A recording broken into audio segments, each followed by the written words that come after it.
Good afternoon and welcome to the Vermont Legislature's House Committee on Environment and Energy. This afternoon, we are going to take up H126, the Community Resilience and Biodiversity Protection Act. And with us is our Legislative Counsel, Ellen Tchaikovsky, who has the latest draft for us to walk through. Good afternoon, Ellen Tchaikovsky, Office of Legislative Counsel. Yes, posted on your website today under my name is draft 2.1 of the strike all amendment to H126. It contains a number of changes that you all worked on yesterday. So the first change is in the findings section on page 2.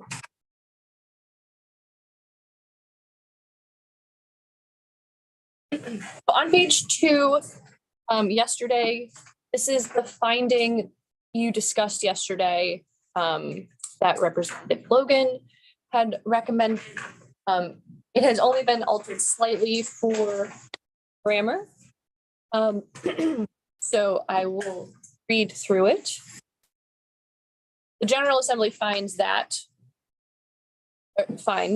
lands and waters, forests and farms, and ecosystems and natural communities in Vermont are the traditional and unceded home of the Abenaki people, and that these lands and waters have been the site of meeting and exchange among Indigenous people for thousands of years, and that access to land and land-based enterprises that has excluded Black, Indigenous, and persons of color Vermonters and others from historically marginalized and disadvantaged communities in the centuries of European settlement, and that efforts to increase the rate of conservation and restore ecological function and connectivity must also include opportunities to increase access to land and land-based enterprise for Indigenous people, all of who come from historically marginalized and disadvantaged communities. And all who come from, sorry. Wait, so we gotta actually reread that last because I think there's a typo, but okay. Yes, and all who come from historically marginalized and disadvantaged communities. Okay. Yeah, sorry, it was me. Yes, yes. That is one long sentence. Yeah. Mm-hmm. That is a little troubling. So we need to do a little editing of that. Representative Logan. Yeah, it seems like a period could potentially go after European settlement with adjusting the language in the first sentence a bit, and then the second sentence could begin with efforts to increase.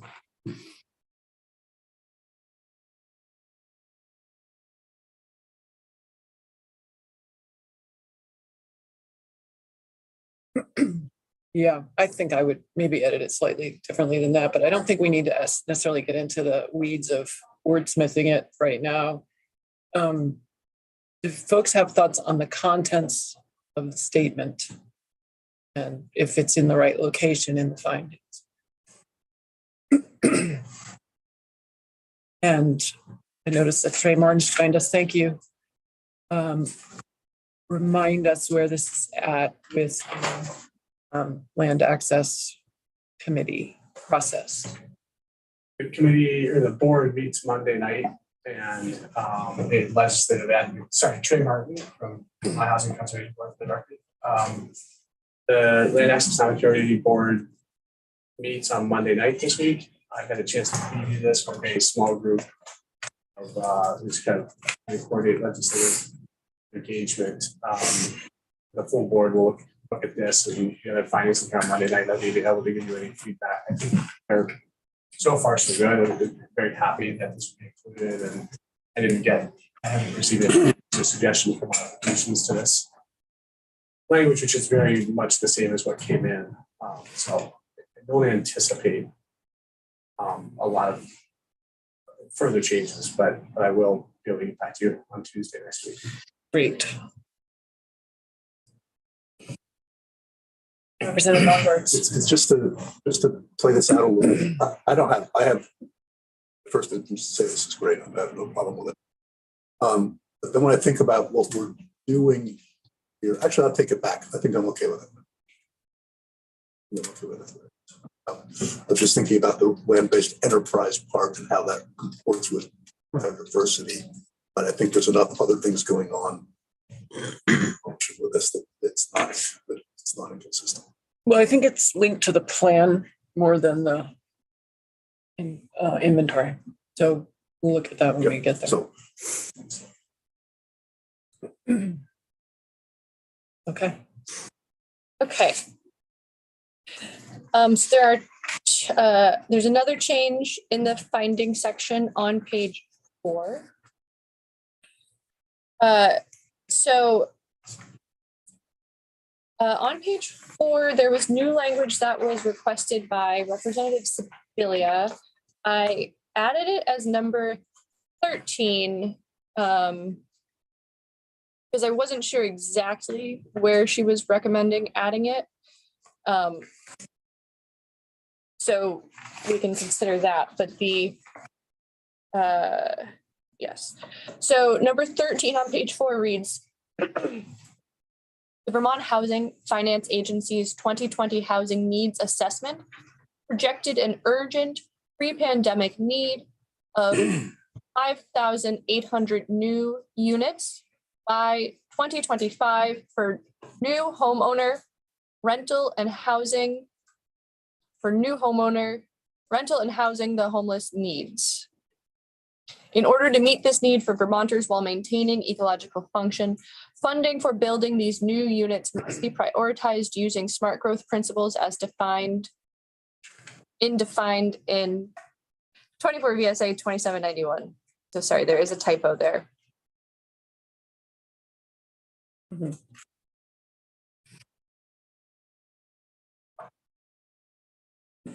So I added it before the last one, which was previously number 12, because it did seem like number 12 is sort of what is now number 14 is sort of a summary, as opposed to the other ones detail different aspects within Vermont.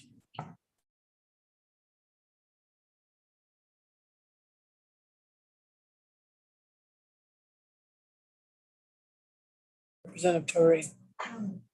Question for you. I've been hearing some numbers thrown around housing.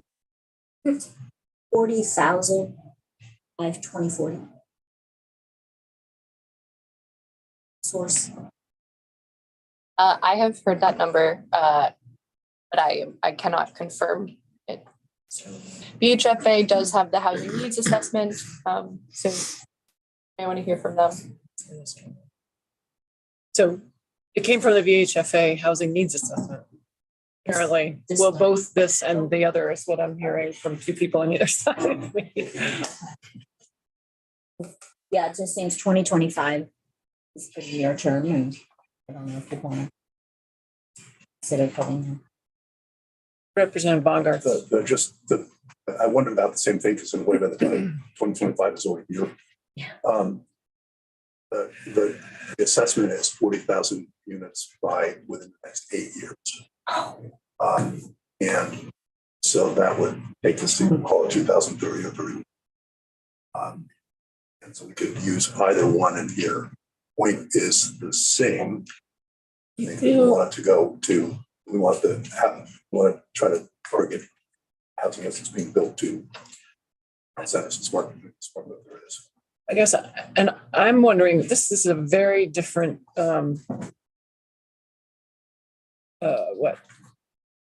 structure than the other findings. And so I'm also wondering about more of a broad statement like the others are, as opposed to like, this is almost like, wow, this might belong in statute. I don't know, like it's very statutorily written as opposed to the more whatever, you know what I'm trying to say. Friday afternoon, I apologize. So seeing some nods around the table, Representative Sibilia. What if we took it out as defined in or VSA 2791? Yep, that's a big start for me. I'm also just wondering about saying something more along the lines of that housing needs assessment finds that we have, you know, whatever their broad statement is, a need for increased housing for people. And in order to meet those needs while maintaining the function, we need to embrace smart growth principles. All right, Thanks, Madam Chair. see when you remember that. Easy, easy, big guy.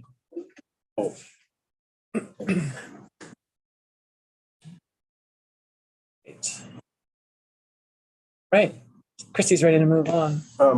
No, turn the page. Representative Morris. I'm on the wrong page. Did you have a, thank you, Madam, did you have a thought around this? I was reading and I apologize. If you have a thought around that, could you rephrase that? You don't know how hard that was to do. Oh, Can I ask a follow-up building on that? Yes. Were you taking out the specific number of units in that sentence? Was, Okay. good. And so it would, I think what you just said was the Vermont Housing Finance Agency's 2020 housing needs assessment projected the urgent pre-pandemic need for housing units. yes, people, You know, for people. housing for people. I mean, I said that, yes, but. Yeah. Yeah. I'm saying it a little, I was just sort of trying to get the numbers out and being more broad and saying, in order to meet this need, I like the rest of that sentence. Without the statutory reference. Yes. Without the statutory? Well, it's interesting. I mean, are we going to have to define smart growth principles? Well, it's already defined. I was just looking, that's where I was looking that up. We were having conversations. See Finding. if it was relevant in my mind. It's a finding. I think smart growth principles. We're good? Great. Thank you. We want to maintain ecological function or protect it. What's our goal? I want to protect and maintain, but yeah, we have.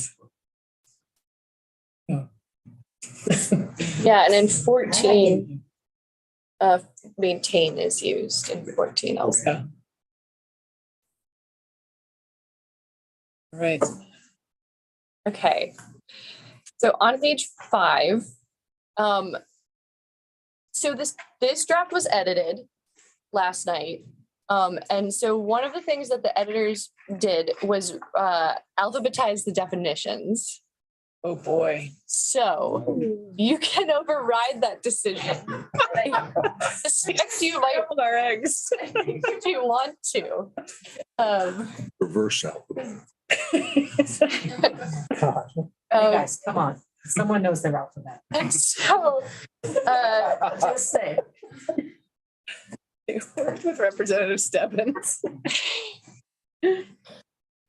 so that is why number 1 is highlighted on page 5. It's to indicate that the text of the definitions has not changed with the exception on the next page, but they have been reorganized. And, last year we did talk about that. And I think you're interested in not I reorganizing. think it would be very hard to follow. If it was alphabetized. I totally generally support their move to make our lists alphabetical, but in this instance, there's a reason. Functional. It's function. Formal. Okay. Great, we can do that. So I did want to flag quickly. So number 2, the new number 2 under the definition list is conserved. And I think that yesterday you flagged no changes, but I wanted to confirm that you are not making a change to the definition of conserved. I don't think so, but I'm gonna.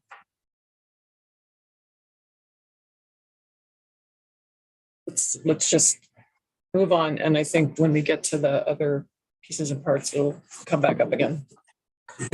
So I had a question from a logger about the term permanently conserved, and if that means the same thing as preserved. No. No. And preserved is not one of the terms I searched for.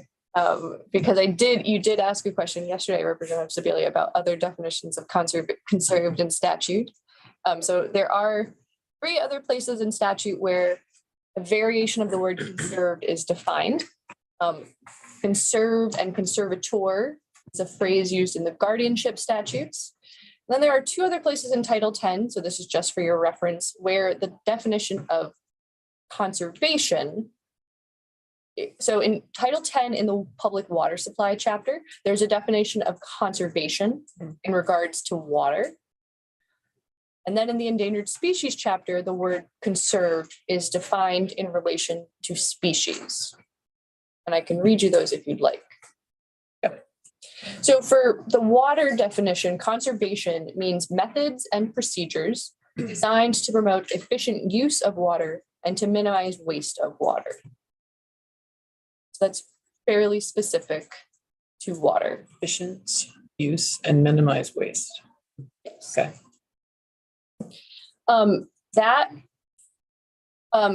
In Title 30, conservation is not just defined, but conservation of energy comes up, and that is usually referred to as efficiency as well. And then Sorry, where's that one? Electricity? yeah, in Title 30, it's not formally defined, but conservation of energy does come up. Yeah. Yeah. So the other definition is in the endangered species chapter, and that one says conserve, conserving, and conservation mean to use and the use of all methods and procedures for maintaining or increasing the number of individuals within a population of a species, the number of populations of a species, and the populations of wildlife or wild plants to the optimum carrying capacity of the habitat. And that's specific to that Yes. title or To that chapter. chapter? And ours would be specific to our chapter. Yes. And you could see why we have the differences.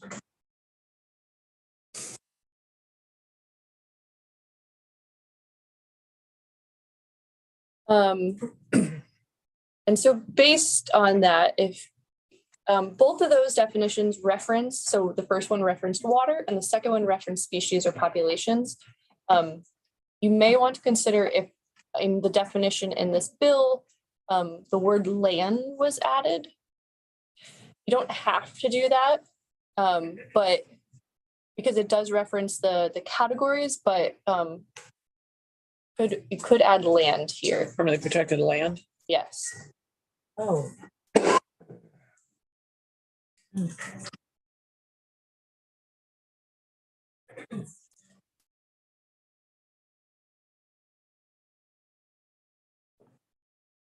Goes back to them and cover definitions.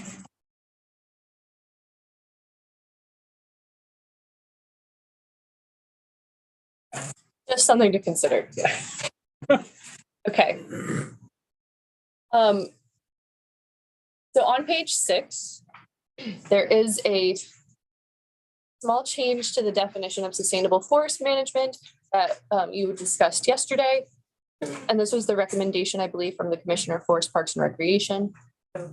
Sustainable forest management means the stewardship and use of forests and forest lands in a way and at a rate that maintains their biodiversity, productivity, regeneration capacity, vitality, and their potential to fulfill, now and in the future, relevant ecological, economic, and social functions at local, state, and regional levels, and that does not degrade ecosystem function. Great, thank you. All right, so then moving on page 6 into 2802, this is where the sort of larger structural changes occur based on yesterday's discussion. So subsection A is the language from the secretary.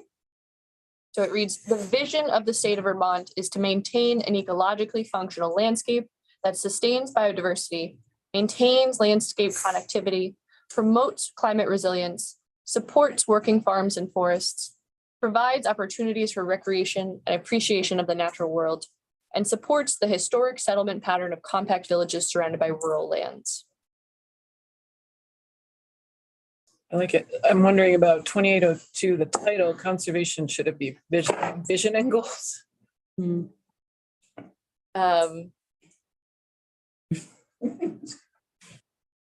It's up to you. How would that be? Yes.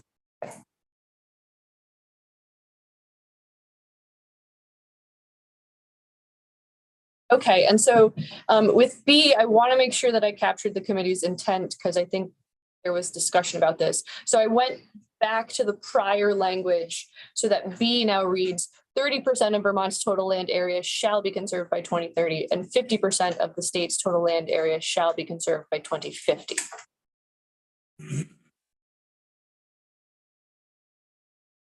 The Secretary of Natural Resources shall lead the effort in achieving these goals. The land conserved shall include state, federal, municipal, and private land.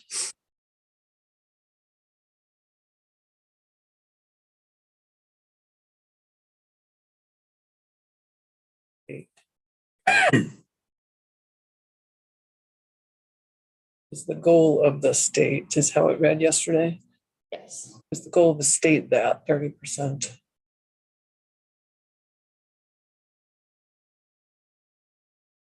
We're going to change the title of 2802 to conservation vision goals. Is the vision, P does not, other than in text, call out a goal. So I could concur with. I think it should go back to, it is the goal of the state that 30%. Yeah, to mirror A and make it easier to read. Okay. The goal of the state of Vermont is. Or the goal of the state. Goal of the state is to.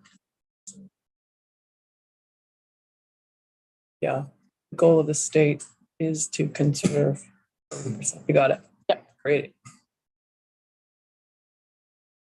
Okay. So there's a small change in the next subsection C. The reaching 30% by 2030 and 50% by 2050 shall include a mix of ecological reserve areas, biodiversity conservation areas, and natural resource management areas. In order to support an ecologically functional and connected landscape with sustainable production of natural resources and recreational opportunities, the approximate percentages of each type of conservation category shall be guided by the principles of conservation science and the conservation targets within Vermont conservation design, prioritizing a minimum of 10% to protect highest priority natural communities and maintain or restore old forests and ecological reserve areas. So on page 6, there's that small addition to add, the and should also be highlighted, but it was previously ecologically functional landscape. So ecologically functional and connected landscape. Then on page 7, there was that discussion about the minimum 10%. Chair. Representative Stakovich. I think there might be some ambiguity in terms of what the minimum of 10% is referring to.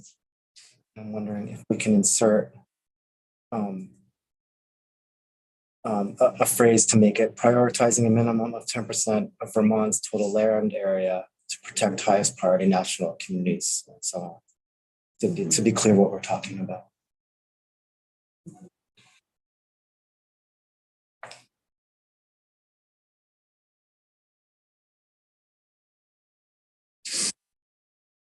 Representative Bongard. Or does the 10% refer to 10% of conserved lands as opposed to total land area? I think it's conserved lands. Is that how it is in PCD? I think so. So I think we want to say, oh, Well, it's a, I'd be happy with what you're doing, but I want to make sure it comports with, yeah. I think it's the state in DCD. I think it's the whole state. Representative Clifford. Maybe I just need some advice here on how to go about this, but you say state-owned lands?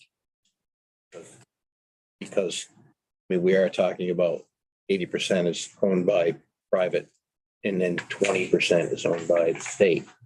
So if we say all, I mean, what are we saying? That's my question. Um, I'm just throwing that out there. Yeah, no, it's a related question.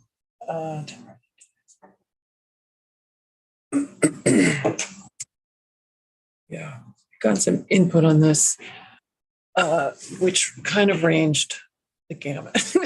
Go back to the language we had yesterday, which I'm be leaning towards myself. I feel like some of this is that we've acknowledged that conservation design is an evolving design for our state, and we are trusting that scientists at the agency are, and knowing that they're updating it now, and it will likely change. The way it was written leaves it to targets, the principles of conservation design and the targets within Vermont conservation design. Representative Baumgart. I would like to leave in order, if nothing else, prioritizing as opposed to including. If we were to do Sure, I'd like that. prioritizing the protection of highest priority natural communities. Yep. I guess I'd still stick with the idea that this 10% is really should be a floor. And even though there might be changes in the future, I would really hope that those changes would be bigger numbers, not smaller numbers. So keeping it at 10%, I think is the right thing to do. And I am pretty sure that those numbers in VCD are total land area of Vermont, not the percentages of their mapped areas for highest priority. Yeah, I mean, I think we need to check on that. We need to confirm it if Yeah. we're going to keep it in there, which I think is part of the question of the wisdom of having it there. Other thoughts? Right, so I guess for now we need to check on that source.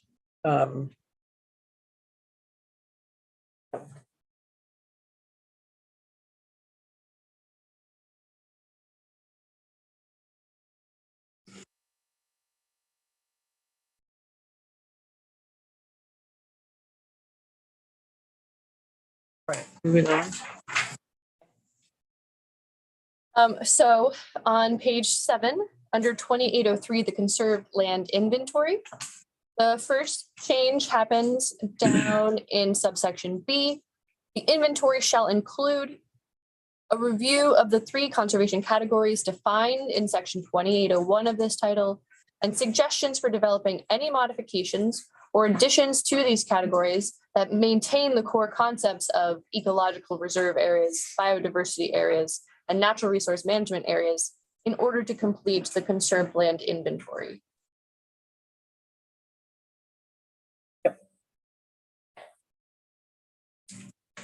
And number 2 has changed, and this was the recommendation from Representative Baumgart. So the inventory shall include the amount of conserved land in Vermont that fits into each of the 3 conservation categories defined in section 2801 of this title, including public and private land. The inventory shall also include other lands permanently protected from development by fee ownership or subject to conservation easements. Representative Baumgart. Just to explain that number, remember the conundrum we wound ourselves into yesterday because of the way we had defined conserved. And this was just a way to very simply, because we did also want to get the other conserved lands in that inventory. And so this is a way to do it in 2 quick sentences. Hopefully. Folks have questions? All right, moving on. Okay, the next change is in number 4. So the inventory shall include an assessment of how state lands will be used to increase conserved ecological reserve areas. The word conserved is added.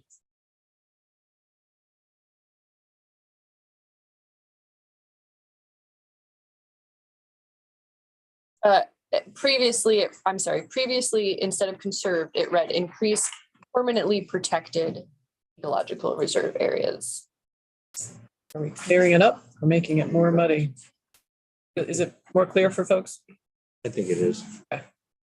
And the conversations that we've had, what's conserved, what's permanent. Yeah. More clear for me, but Right. it may just be because I don't have background that everybody else does. What is it? Does it mean the same thing? You said before?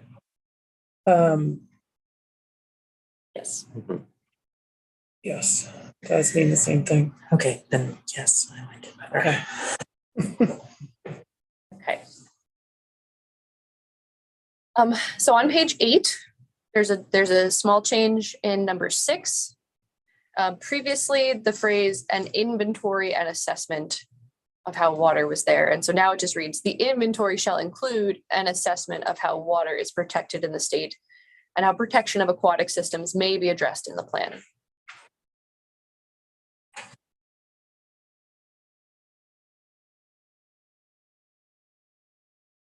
Okay. On to page 9. Representative Torrey. By using the word may, does that mean that they could omit them? This is the inventory. Yeah, that's why Oh. this is how it could be addressed in the plan. Because that's the planning process.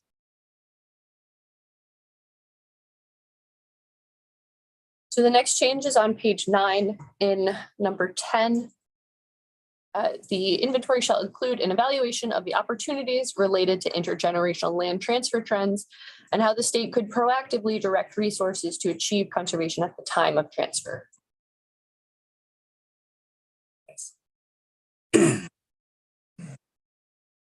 So now in 2804, the conservation plan, there's a small change down on line 17.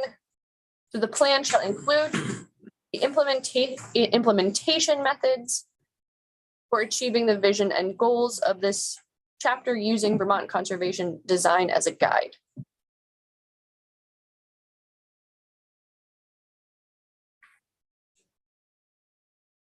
By where are you?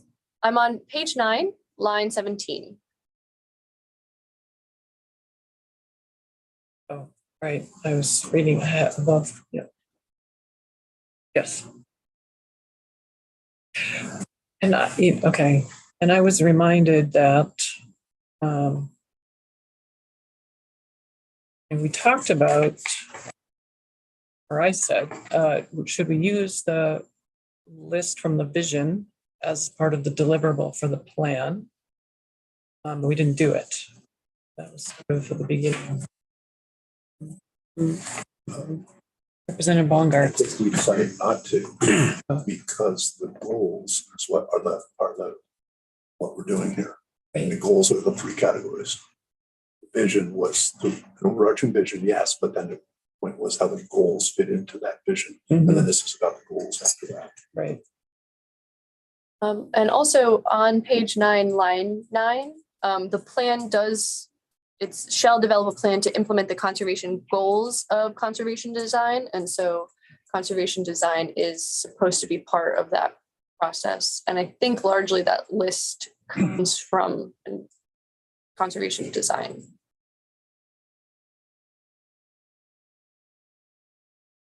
Representative Logan. Thank you. And then it does mention the vision in line 17. The plan shall include the implementation methods for achieving the vision and goals. It's true. Just doesn't refer to it in subsection A here. Yep. Vision and goals. If it were going to mirror line 17, line 10 might say meet the vision and goals established in section 2.8.2 of this title, but doesn't seem like that big of a deal. Yeah.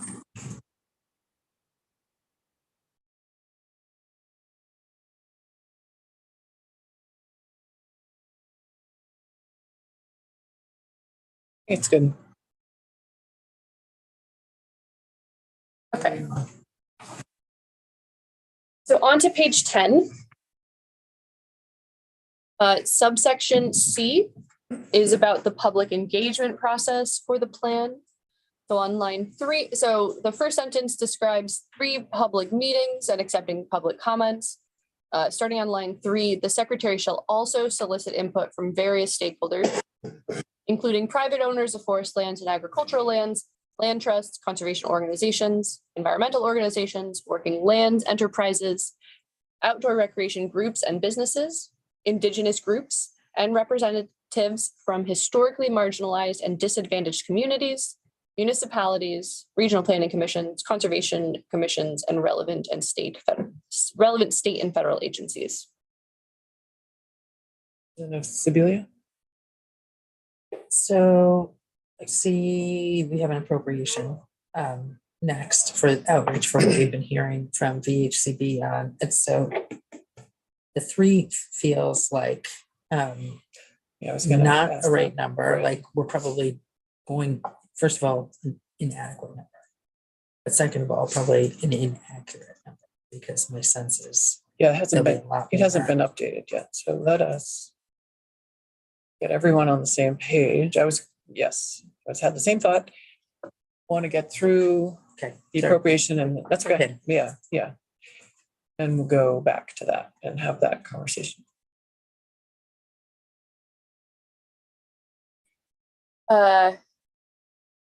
Then on line 11, the conserved land inventory established in 2803 of this title shall be updated biennially, track progress towards meeting the goals of this chapter, which shall be publicly available.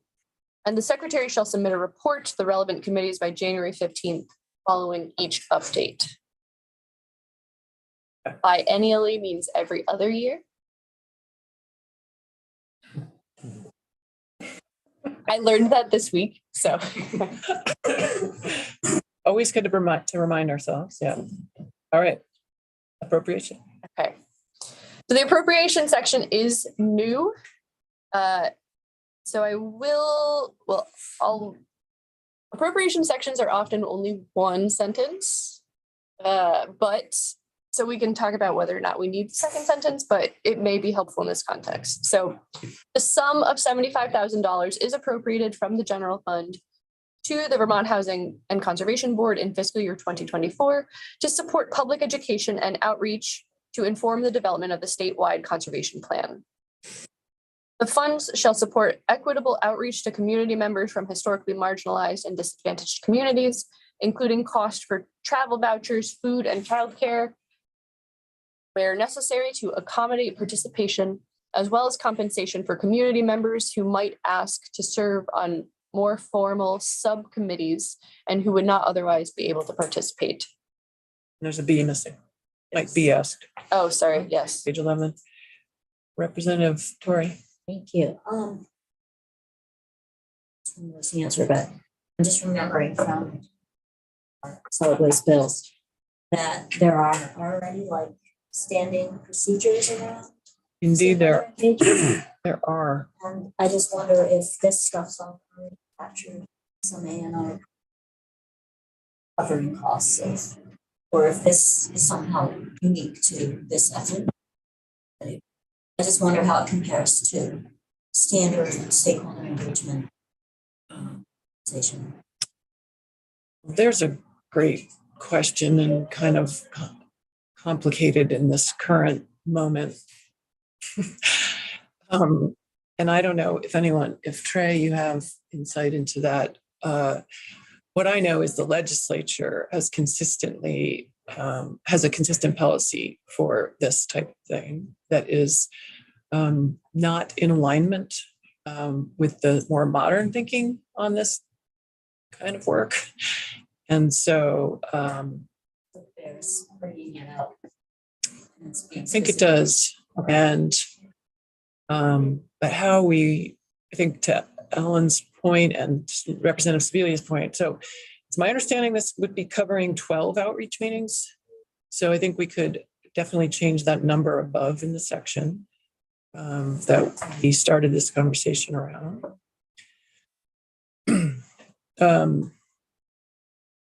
I don't know if we want to say not less than or how prescriptive, and Trey, you're with us, so feel free to chip in on what you're thinking. Hi, everybody. Trey Martin from the ACB. For the record, first of all, I'm not aware, the question that you asked, I don't know the answer to.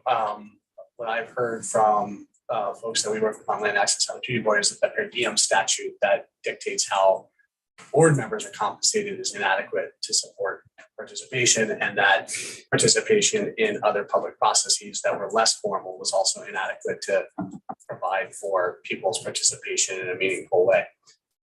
So what the budget that we developed was based on research into how other organizations who do this kind of outreach and work in New England and even nationally, how they budget for this. So I was assuming that we would do probably not just in fiscal year 24, but in fiscal year 24 and 25, because the planning process will stretch over 2 years, up to a dozen meetings.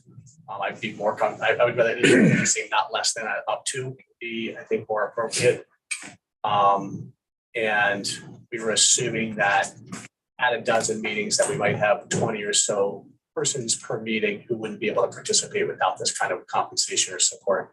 And so I arrived at it was from that point on just a multiplication problem of roughly 250 people times a budget of $300 a day per person, which is how I generated that number. Which would cover what's covered in that, in your, It's travel vouchers, childcare, food, perhaps a stipend of some kind. We'd have to, I'm still learning about this and researching this, wanting to make sure that this doesn't have income implications for people that would affect the benefit cliff. So do you use gas cards? Do you provide childcare on site? Do you provide food on site? How do you work to make sure that people wouldn't have an unintended negative consequence? But that's how I generated the budget. The process that we're engaging is still, we're very much in the beginning stages of this. So I like the idea of having a little flexibility around a number of up to 12 meetings and having a budget that would accommodate that level of engagement, which I think would be robust over 2 years to do, meetings like that 6 a year would be a lot. and you're anticipating this 75,000 covers 2 years. Yeah. Okay. I was anticipating we would cover 12 meetings. Okay, right. And I think it would be thoughtful to name that the process is a 2-year process, because this refers to the plan development, and the plan development really is going to phase after the catalog development, which is really in fiscal year 24, and then fiscal year 25 is when we would pivot under the timeline of the bill. Right. Representative Sibilia? Oh, so do we have the time? So I have a different question now. Do we have timing, right? Between Yeah, I the think inventory and do we have to fix that? No, I think it's right the way it I is. think the timing in the bill works really well. Okay. But this addition, when I was working on it, I think I hadn't caught up to the changes in the bill. So the fact that it's fiscal year 24, I think that's just a conforming change.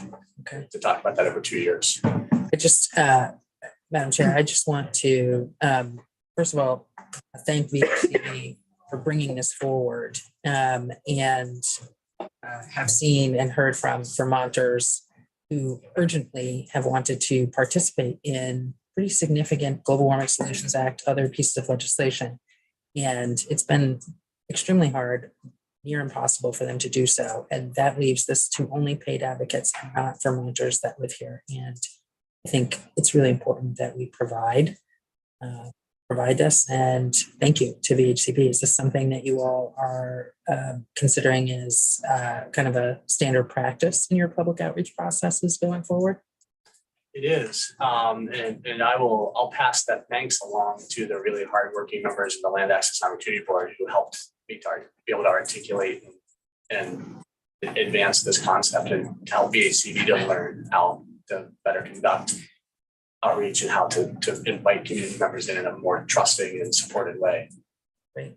As one of the co-chairs of the Rural Caucus, also really appreciate and hope that you will reach even further out with this opportunity into Vermont for expertise and feedback. So look, can we pivot to the structure here? Ellen just gave us a heads up that the appropriation is usually a line. And so I guess I'm wondering if the text doesn't belong more in the description of the process above. And the appropriation is just, could say 75,000 to cover the cost of the outreach for the planning process. So, yeah, it is a Missing pieces above could be moved up. Okay. Yeah, and so it just struck me that this is longer than a typical appropriation section, but at least the language farther down at the bottom of the page does describe what the funds would be used for, which does seem appropriate and would be helpful. So I don't think it's a problem. Right. Right. Logan. Thank you. To your point, though, the description of features of the outreach in that second sentence does seem like it would be helpful to include in the plan section as well.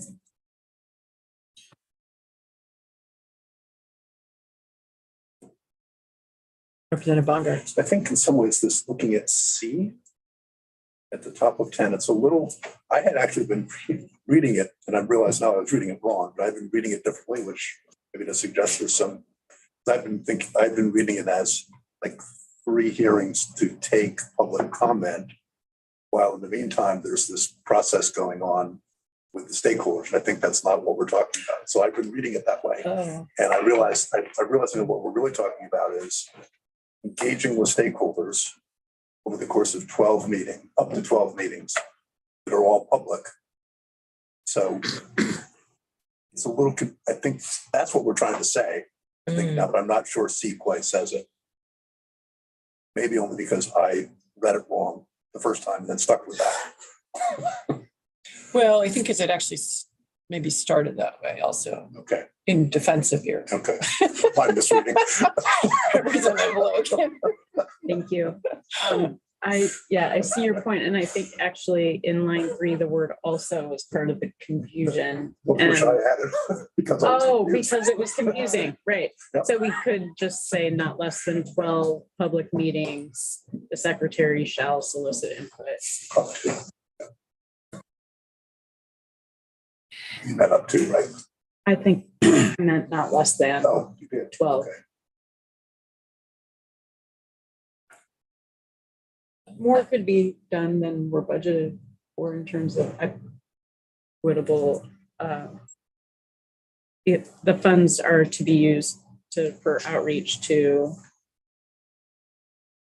equitable outreach to community members from historically marginalized and disadvantaged communities. So that's enough for 12 meetings, but could in theory hold more. Like imagine having a one stakeholder meeting that's specifically for environmental organizations or advocates or working land enterprises. Probably hold an additional meeting and not have those equity related expenses. Ask you, Trey, if you would articulate the vision that you're putting forth here. Oh, thank you again, Trey from VHCB. What I had presented when I first came in, and what the steering committee that's been working on our RFP and our process was to develop the catalog and have some public outreach and education around that. So there would be some public meetings associated with promulgating and educating the public on what we learned in that. As well as 2 rounds of public engagement to first, as we're developing a draft plan, to hear from and solicit input from Vermonters, and then once a draft is finalized to take that back out to the public and hear again comments and reactions, suggestions to inform a final version that would be submitted, by the 2025 deadline. I think that I'm not sure. I both liked the idea of up to because it created flexibility in our planning process. And I also hear what you're saying, Representative Logan, about not less than, because we might do more. There might be more smaller meetings. And I wonder if we can be silent on the number of meetings and use a qualifier like robust or thorough or multi-tiered, or whether there's some way to do that that doesn't get ahead of the hiring of a consultant and the development of an actual scope of work, which I am a little bit ahead of my headlights in terms of we don't have a consultant who's set on a path with us. Yeah, I guess I want to understand the basic structure. So there's going to be a stakeholder group that informs the process, Yes, and then the public meetings. yes. And so I think we need to clarify that. And then how many stakeholder meetings are you imagining? I had imagined 2 rounds of 5 to 6 meetings, Of stakeholders. Yeah. And then meetings with the public in addition to that. I think of the 2 as being very similar. I wouldn't think of that. It might be meetings that are specific to certain stakeholder groups that we would be trying to have meetings that are open to the public every week doing this. And it might be topical or it might be regional in terms of how we engage. Again, I don't, what we had agreed with our partners was that the first order of business in bringing a consultant on board is to really refine and finalize that scope of work and say exactly what it is we're going to do. I'm telling you what people have talked about is a multiple rounds of public input. Okay, so I think what I need is for you to articulate your partners who you're already talking to. Yeah, so I had shared this before that the initial set of inputs that we received were from public land managers and land trusts who are in the business of permanent conservation, who have been following this bill last year at H606 last year, and this bill, so the Nature Conservancy, the Vermont Land Trust, Audubon Society, Trust for Public Land, Agency of Natural Resources, Agency of Agriculture. And it wasn't meant to be, one of the reasons we're trying to hold open some scoping and planning is that that's a pretty small group compared to the total number of people that should participate in the scoping and visioning for this.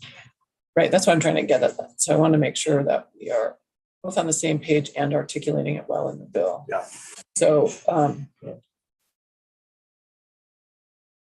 and the group that you just laid out will be primarily the drivers in the inventory.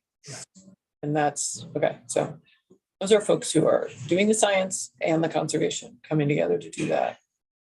And then as you move into the planning, you're going to broaden this kind of even, I don't know, a steering committee, maybe, if you will. Yeah. Okay. And then have public meetings. Is that what you're envisioning? Yes. Okay. Now, have we articulated that? And do you have comments on this I have representation? just a question. Okay. What you were saying about the people before the meeting, so the people that come together, would those be the stakeholders? Do we have a defined what stakeholders are? Well, there's a list here, solicit input from various stakeholders, including private owners of forest lands, agricultural lands, land trusts, conservation. I'm on Okay. page 10, lines 3 on. Thank you. Representatory. Oh, I just had a potential edit to go to line 19, page 10. Page? Page 10, line 19, instead of equitable outreach to, maybe it should be equitable engagement with. There you go. Very Outreach good. would be one way. Mhm. Good change. I support that. What's that? That was easy. That was easy. Now back to the hard part. Actually, I don't think we necessarily need to do it as a group. We can make the change offline, but I want to make sure I get input. Representative Morris. Correct. And I just, and correct me if I'm wrong, Madam Chair, thank you for recognizing me. The last year, or last session, we stood up the Environmental Justice Board, and there was a lot of discussion and talk around compensation for public participation. That consumed an enormous amount of discussion and heartburn with some for bills, and I know we have, thought we had a statute that tells you what, it was like a $50 amount that we were paying, and then the environmental justice was going to increase that. So I'm just throwing this out there as a concern that when we start throwing appropriations down, if we don't have a hard number to what equals 75,000 in this example, that we're apt to get pushback on just the appropriation alone that may shift emphasis onto what we're trying to accomplish with this bill. You are correct. I expect that you have summarized the situation well, and we should be ready for that. So we would need numbers and. We need a budget. Yeah. But appropriations will require a budget. It will need to be really well justified. Representative Logan. Thank you. Would it be possible for us to look at the analogous EJ language? Except it didn't get funded, as far as I know. So that is the crux of the conversation we're having, because there's lack of, we have a statute, and there was a very strong feeling on the Appropriations Committee that we remain consistent. There was an ask that the EJ board be separated out and treated differently, and they said, we're sorry, we're not doing that. And so they may very well say that to us in this request. So Just follow up. I just happen to have written grants for nonprofit organizations that worked with DEC to conduct this kind of engagement in communities in Vermont. And so I know that the environmental justice positions within the agency do have some information about budgets that are approved by the agency to have nonprofits contract to do this work. yeah, you're reminding me, because I think that the board didn't get it, but that's outreach for the mapping program did, no? I don't think so. Oh. No. There is language that was added to the statute that allows, I'm going to stop there. I don't think so. Yeah. Representative Sevilla, no. Okay. All right, so we are, actually, I just saw Michael O'Grady. He's ready to work with us on the bottle bill. We've made great progress here. And I think we will work to incorporate the conversation and thank you. I think you captured the edits very well. And so stay tuned for the next edition. That will take a 5-minute break and reconvene to talk